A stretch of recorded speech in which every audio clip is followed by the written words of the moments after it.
Oh, Good day. Oh, it's a Thursday and it's 10 a.m. Pacific time. So, those of you who are our longtime listeners, first time callers, um, it's Ops Experts time. So, welcome to the crew. How you all feeling today? Grand.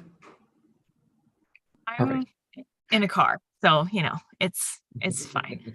Feeling squished. Yes. Well, we are between a couple holidays, so this week we did not have an Experts Club buddy to be interviewing. So, we are bringing you back around to a new feature we came up with a little bit ago called That's a Cool Tool. Um, love the participation, everybody. So we're going to be looking at some cool tools because we all work in, we all see it. Everybody's always got cool tools, new apps popping up every week. It feels like they go up to a visionary goes, oh my gosh, this is the next best thing. Everybody's using it. We got to look into this. A month later, we're already on a different tool. But some of the tools are pretty cool. Some of them are just shiny and fancy and new, and you wouldn't want to be in on it. It's like getting the new clothes out when they come out, getting those new shoes, getting in on those Yeezys, even though you don't think they look good, but everybody else has them. Same thing. But we do have some pretty cool tools that we do enjoy using that have survived the time of being the new flashy thing. That's what we're going to look at today. So I hope you're all ready to jump into our cool tools. I'm ready. Sweet. Did anybody want to self-volunteer on firsties? Yeah, I'll take it over. I'll talk about a fun, cool tool. Show us what you got, Ben. Let me share my screen. We are talking about OBS Studio. Oh yeah, I'm excited about this one. This is it's an open source, obviously free open source software for video recording and live streaming. This is primarily geared towards those YouTube gamers or those Twitch gamers. This is the software that they use for streaming their live streams if they're on Twitch or YouTube. But I think that really pigeonholes its use case. Especially in our world where a lot of our content that we sell is digital, whether that's courses or live classes or any other number of like digital or downloadable material that a lot of the spaces we work in are selling. This is a great tool for either live streaming your courses, your classes, or even recording those classes that you put maybe on a membership site. If you're not just uploading live materials to your membership site, maybe you're making very specific courses on, if you're an entrepreneur that, sells information on how to create Photoshop programs, or maybe you're an artist who's teaching people how to work in Adobe Illustrator or Premiere Pro. Using a studio like this to record all of your work is really handy, because it's free and it's super simple to use, and you can record multiple screens, desktops. You can really adjust what your inputs are that come into the recording, and then you've got really easy to access raw footage just right there on your desktop. Also great workaround if you've heard us talk about Loom and you don't want to pay for Loom because Loom has a 5-minute cutoff, you can always record with this and upload to your Google Drive. That's what I was gonna ask you about, because I've been struggling with Loom lately with all of their limits, and I'm like doing Loom and I'm having to do it in like several little sessions, and then I have to splice it together in my video editing software, and it's a pain in the butt, and then I'm having to upload it to my Google Drive anyway because I have the free limit of only 25 videos. And so I was gonna be like, how is this compared to Loom? Because yeah. This is super simple. I mean, you can set up keyboard shortcuts for everything in here and just record. It saves and processes really quickly, actually, and just saves it straight to your desktop or wherever you want to save your video files. And then from there, it's just, drag and drop to Drive. So Google Drive, you can have a desktop app for Google Drive. Could you set this to automatically save to that? That is, I would think so. I don't know. Let's take a tour. So I have it Okay. actually up and running at the moment. We could take a peek through the settings. So you can actually, this would be like your view screen if I had it set up to basically just record my desktop. Maybe I want to, let's see, let's change like a video input or display capture. Mhm. And then we, just fall into a fantasy. Ooh. Gotta be careful with that. Yes. Wow. Surprised it didn't break your computer. Yeah, it was like on the verge. It wanted to. But that's how you could just drag or add quickly any sort of input source that you want, text, media source, audio, video. You can just easily choose straight from here. And then I have already a list of maybe audios that I have. Like I have an audio from my mic that it's picking up. Maybe I don't like that mic. I want to switch over to the audio from the webcam. I can easily switch over to that. But for your settings on where you'd like to save it, we've got a great whole slew of settings here under your output settings. Your recordings, I could then just choose right here, browse to recording path I want. So if it's a recording, if that drive folder on your desktop is a recording path, then yeah, you could just choose to record straight to that. And then you've easily got a whole slew of videos there. The great thing about OBS too is you can also set the scale output that you want this. So if you have, say, a 1080 camera and you record in 1080, but then you take that footage and you download it from Zoom, and then you upload it into Drive, and then you download it here, and then you upload it there. Every time you download and upload, your video is getting compressed and compressed and compressed and compressed. So your lovely 1080p video that you shot has now been compressed down into like a garbled, garbagey 720. And if somebody blows it up on their screen, everything's all pixelated. This allows you to rescale that output. So you're just going directly from the webcam straight into your raw video source, and then you upload it once to wherever you need to upload it straight from your computer. So you're not having to compress and lose that recording quality. When it comes to streaming, it's also really simple too. If you were, say, streaming a live course, I could just start a stream right here, or I could just start a recording right here, whichever I'd rather choose. And then in this broadcast, I could title it, of course, what I want it to say. Am I streaming on wherever I'm streaming to, give it a description, whatever the category is. Maybe I want to upload a thumbnail so that at the beginning of the stream, there's me going, hey, here's my new course on how to use X. And then I can also choose where I want that to stream to.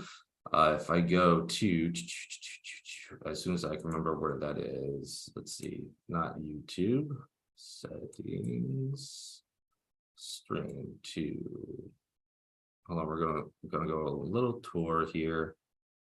Manage broadcasts, 16 broadcast, create new.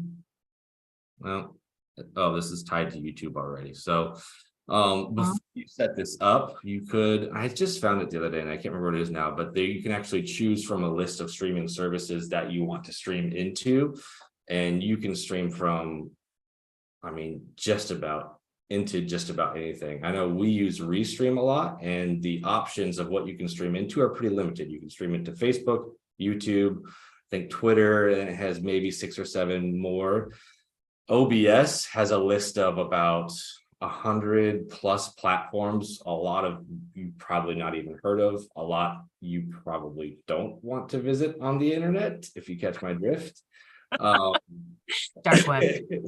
But you can literally stream into anything. Not a lot of platforms let you stream directly into Twitter, for example, and you can use that. You can choose that here in OBS. So it's a really, really easy tool. It takes about 5 minutes to learn. You can even set up scene transitions. So if you're doing a live training and you are moving from one course into another, you can just create a really quick, blue screen in your photo editor and add that in here. And when you click scene transition, it'll go blue, and then you can transition over to your new whatever course you're starting on. So you can even break up chapters of your courses while you're streaming it into your live class. So then if you at some point want to add that into your membership area, it's already broken out with scene transitions for you there. So a lot of cool stuff. The coolest being that it's free, and it takes little to no effort to set up. Do you feel like they have a good help community, like for someone who's just breaking into it? Because like if say someone who's just coming from Loom or something that's super basic going into that where there's like a lot more customizations, it might look a little bit scary. Yeah. Scarier probably than it probably is. Like do you feel like they have a good I haven't really dug too far into the help community. There's obviously forums here, so it looks like there's quite a bit. The great thing about this software being primarily used by video streamers on, say, Twitch or YouTube is you could jump on YouTube and there are a million walkthroughs on how to use this platform. Like, because everybody uses it, everybody has also made a help or how-to video on how to use this. So literally it would take 30 seconds of you searching in on YouTube how to OBS Studio, and you'll have a list to go through everything. But again, the nice thing about it is once you get like a couple of the basics down, it's super easy to work with. Does it give you a chance to customize the view if you're doing like a split, record your face and the screen at the same time? For sure. And I can't do that now. I couldn't show you now. Right. But if you have an input device as say, let's see, video input, where's my video input? Video capture device here. That'll pick up my camera, which is already on, so I can't click it here. But once that's in, you can resize, maybe I want the entire half of this screen to be my webcam and the other half my content, or I can shrink it down. I can literally place it anywhere on this screen, kind of like you would with Loom, but with Loom, you have like the small circle, medium circle, big circle, and you can move that around. This will give you a square that you can resize to the entire screen if you want. Also, you could, if you wanted to, say I'm presenting a class, I could easily just scroll down to these little eyeballs here and hide my display and unhide my video capture. So I hide my desktop and then I unhide my camera and then my face fills the screen. And it keeps that nice 1080p resolution or 1440 if you have a 1440 webcam. Nice. Sweet. Wow, Ben, that is officially a cool tool. That's a cool tool. It's a cool tool. I give it I'm going to give it a high rating. I don't know what a rating scale is. We didn't discuss this ahead of time. I'm rating it high. I think it's great. It's free, a little more on the advanced tech side, but I feel like if you know what it is and you need it, you're going to know how to use it. Real use is include, Loom, using it instead of Loom. And I was picturing, we have a lot of people setting up like those evergreen webinars where they want to show their face and content on their screen, switch back and forth maybe. So a really good way to get that in a really high quality, because sometimes, like you said, if you're pre-recording that and then moving it around to a bunch of different places, you really lose quality. So that's pretty neat. Yeah, I don't even know if Loom, if you can get your face back once you tell it to go away. Like you might have to go like deep in somewhere to get it back. So I love just like the being able to toggle the little eyeball. Yeah, the great thing about it too is if you are presenting like an evergreen course and you have, say, you want a camera view, you want a course view, but maybe you also have some other material. We all fudge around and fumble with like getting screens to the screen that's being recorded or getting tabs over from this window to that, to this desktop. You can literally just choose even your display. So if I have two monitors, I can choose one monitor as a display for what I'm presenting. And then I have my more information on a second monitor, second desktop. I can just literally eyeball on, eyeball off, and quickly jump between different tabs without having to fumble with dragging things around my desktop and potentially showing some information that I don't want to show. Sweet. Yeah, that's cool. All right, Ben, what's that called again one last time? OB as in boy, S Studio, OBS Studio. Awesome. Well, I loved hearing that. Thanks for sharing. If I need to do any streaming, I'm definitely going to check that one out. There you go. Perfect.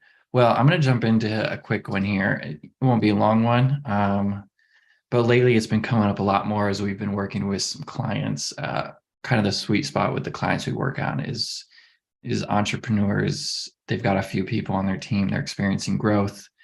hockey stick growth, and we're jumping in there trying to help hold down the fort, build up processes that can support that growth. One thing we've been asked a lot is password sharing. You got two different people in the world, not in the entire world. This is just hypothetical, but two different people. I experienced both of them. One of them's like, oh yeah, here's all my passwords. They send them in an email. They text it to me. Same password, everything. They don't really care. They trust me. The type of people is like, I don't know you. I'm not giving you anything. What can we do? Give me some options. I don't take it personally because I'm that person sometimes too. So one tool we always recommend, there's a lot of different password sharing tools out there. Keeper, 1Password, LastPass, but LastPass is the one I'm talking about right now. That's going to be a cool tool we're looking at. As well as I'm going to give you a couple of different ways that you can utilize it yourself.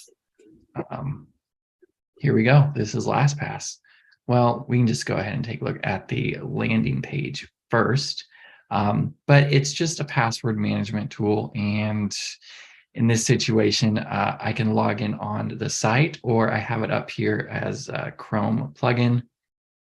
So whenever I hit a site, since I have the plugin, it's going to recommend the LastPass password for that site or multiple ones. And I can click on it and it just autofills it.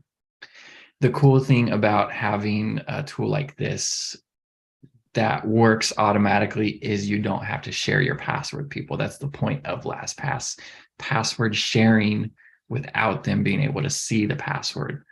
So LastPass autofills in that password without me ever actually seeing it if somebody shared it with me. And I can't share it with anybody else. I can't just send it to Ben. If I need that password to Ben, I have to go back to the person who sent it to me and say, hey, can you also share this password with Ben? But it's great because you don't have to share your password. So a lot of people are looking at setting these things up because they don't want to share their passwords. Totally makes sense. I don't want to share my password. And it's great. Been using it a while. And so I'm going to give you, my opinion on a great way to use it personally is just the free option. You can get started. You can do everything you can. I mean, basically everything you can as in regards to passwords as you can in the paid, except you can only have one-to-one sharing. So you can share your password to one other person. You can't share it to multiple people. You can share it to one other person. You could, of course, create your password multiple times and share each one of those with different people. But then if your password changes, you have to change it in 5 different places. Not ideal workarounds. The way we usually do it is we use this Clap Team. We have one premium account. That is our master account. That's the account that holds all the passwords. When you are premium, you can share one-to-many, and that's the feature that's important. Is we set it up, we can now share that one password to anybody who needs it on the team. They can't share it with anybody else because they don't have access to share it. They're on free accounts, so they don't really need that permission, and they get the password they need. We're able to share it with multiple people. We're only paying for one account as opposed to 12 accounts. So it's really, really a win-win-win. We haven't really seen a need to change that yet. Could be in the future. Maybe if you have, maybe you've got more, managers, directors on your team where you do need to share it to them and they need to share it to others. You can set it up differently, but we've had a lot of people asking about it. That's how we recommend setting it up. Just if you are going for that cheaper option, obviously $3 per month per user is not a lot. So feel free to set up differently. You can also set up Teams accounts. That's where you as the business can still own the account, but somebody else is accessing their own account, but you can turn it off at any time. You can remove their access if they're being offboarded. That's $4 per user per month. Still not a big expense when it comes to some of the apps we look at where they're charging you $30 a user a month, especially things like Monday, but still an expense nonetheless. So we do have people paying Teams for it. It's a great place. I like LastPass. You guys like LastPass? I like it.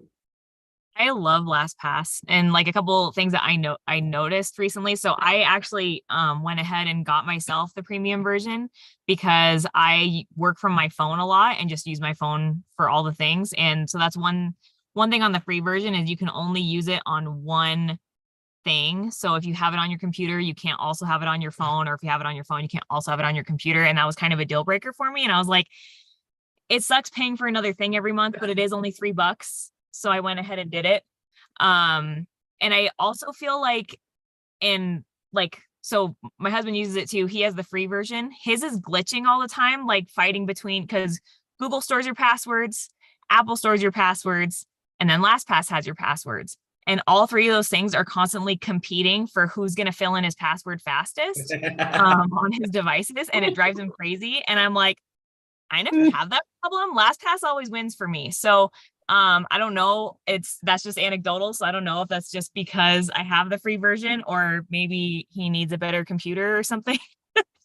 But Wow. I have noticed that. Yeah. Now that you mention it, it does happen to me when I'm logging into places, and it'll just switch to something else at the last minute. And I'm hitting log in, and as soon as I do, I notice the email changes, and it's like, no, Yeah. it's not the And account I even wanted. with our clients, I've noticed that too, where their Google is trying to like autofill, and it's like winning out, even though they're like telling it that they want to use it a different way. So so just something to keep in mind if you're trying to use several different password memory services at the same time. Tell Mhm. Travis that is a really quick, easy setting to turn off inside Google. Turn off the autofill so that LastPass always wins no matter what. Yeah. Or if you like your Google passwords though, then you're kind of stuck with both. Yeah, and that's I think for him, Google wins, and like so he likes it better, so he doesn't want to turn it off, but then he needs LastPass sometimes for work. So Yep. Yeah, I get that. I That's actually true. didn't know that they had a mobile version. Does that work for apps, or is it just like oh wow. yeah, so my phone will actually pop up and it'll ask me if I want to use the Apple password memory or if I want to use LastPass. It like automatically like builds that in so I can just toggle between, and I pretty much always choose LastPass because I use it so often that I know it's going to be the most updated version of the password that I'm looking for.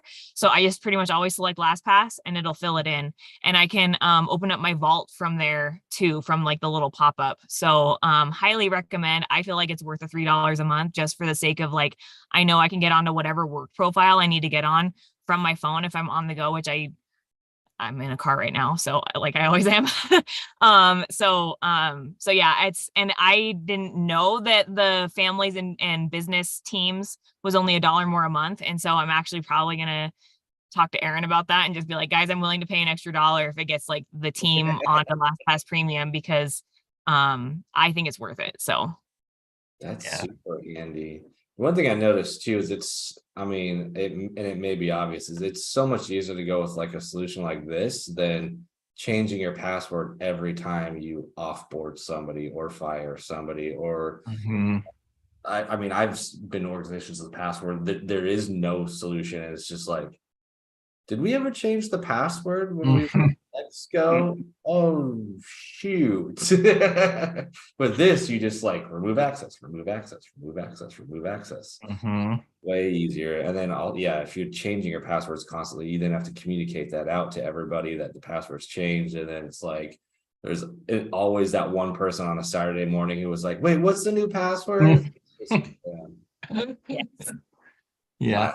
I know in the past it was a little bit glitchy when it came to the master password sharer updating their password, but the people they've shared it to didn't get that update. If you guys had that problem recently, or was that an old issue? I haven't noticed anything like that. The last time I experienced it, it's been a few months. So maybe they fixed it, but I know a few months ago I was having that issue, but I haven't run into a wall like that for a little bit. Hmm. Yeah, that was a frustrating one. I don't know too if maybe it was just for free users, one of those things they put intentional bugs in to make you upgrade. You know what? I haven't experienced it since I went premium. So that's another thing. So they might be It's one sneaky of those about like it. super fine print details in the free version. Also, you will not be able to update any I'll password. get any of your updates. Yeah. Funny. Awesome. Well, any other thoughts on LastPass? Makes your life easier.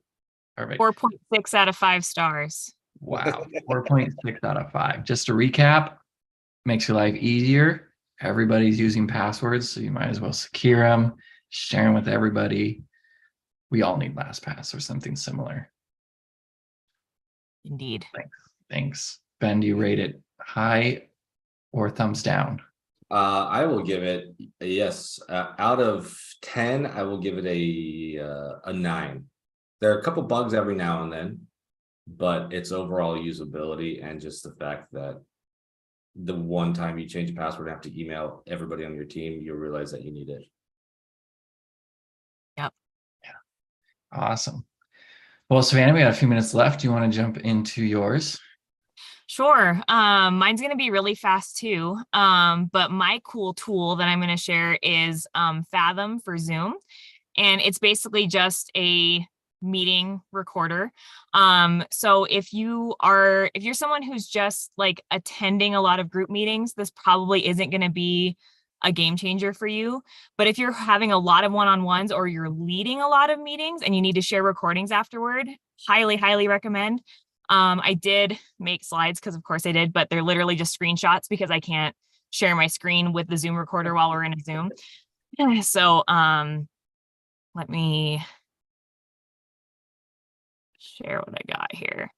So when you're looking this up, by the way, Fathom is the name of a ton of companies. So don't just Google Fathom, you're gonna get all kinds of stuff. Look up Fathom for Zoom, and it is free. So that's really nice too. And it's really user friendly. So Mac I know looks different than PC, so this will look different depending on like what your computer is. But because I have it installed, it's always just chilling at the top of my bar up here. And when I have a meeting coming up, you know how your calendar pops up and it's like, you have a meeting in 10 minutes. Fathom will actually pop up with that better. I shouldn't say better. I like it better than the calendar version because it has a little drop down. It'll tell you how soon your meeting is. You can join the meeting ahead. If you're the one who's starting the meeting, you can launch the meeting right from there. And you can even toggle whether you want to record it or not. I just love that it's handy because for me, like, again, I have Apple Calendar and Google Calendar, and both of those are fighting each other and different pop-ups. And if I accidentally forget to close an earlier pop-up, then it'll take me to that Zoom link instead. And then it's just like a kerfuffle. So this is really easy to jump into from there. And then Is that in your Chrome plugin or is that in your menu bar this is just in my menu bar. of the Apple? Oh, okay. Yeah, of my Mac. So I always have like Crisp up there. I have Adobe up there, and I have Fathom up there. Wow. Well, you can see what I got going on up there. So then when you start it, you can set it to auto record. I don't have mine set to auto record because I am in a lot of group meetings that I don't feel like I need to record.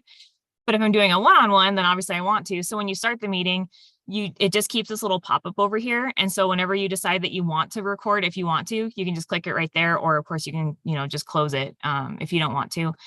But again, it just makes everything kind of like mindless. You can just start your meeting. You're not having to prepare a whole bunch of stuff ahead of time, making sure that you have all these settings checked. You can just kind of do everything on the fly. And then once you're all done, my favorite part of it is when you have a meeting and you record it on Zoom and you need to share that recording afterward, the amount that it takes to like buffer and load into whatever folder you're sharing it in, if you're sharing it on Zoom, or if you're taking it on your computer and putting it into Google Drive and then sharing it from there, it just takes a really long time. And like none of us have a lot of time. So Fathom is instantaneous. Like as soon as you end that call, it pops up and it's like, do you want to share your recording? And you just click the button. And then you can see you have the share button right there. And it even lets you choose if you want to give them like a viewer access only or like editor admin access to it if they need to like pull clips and stuff from it. So depending on like if you have an assistant, obviously you're going to want to pull the more heavy duty one, or if you're just sharing with the person you met with, then you just take the viewer recording. And then I didn't take more screenshots in this, but you can scroll through and you can read through your whole transcript. And then as you're scrolling through, it'll even skip to that part of the video at the top. So like if you only missed a certain part of the meeting and your manager is like, hey, like skip to like 5 minutes in. That's the part that you're gonna like. If we're talking about this nitty gritty thing, you can just scroll to that part, find that part of the text, like click it, and then start the meeting there. And then you can even see like your subtitles, grab your notes. Like it's such a time saver because you can just kind of scrub through the whole thing and find what you need at a glance. So that's we're like right on the dot of time. That's like my just like highly recommend it. Just, you can save so much time with it.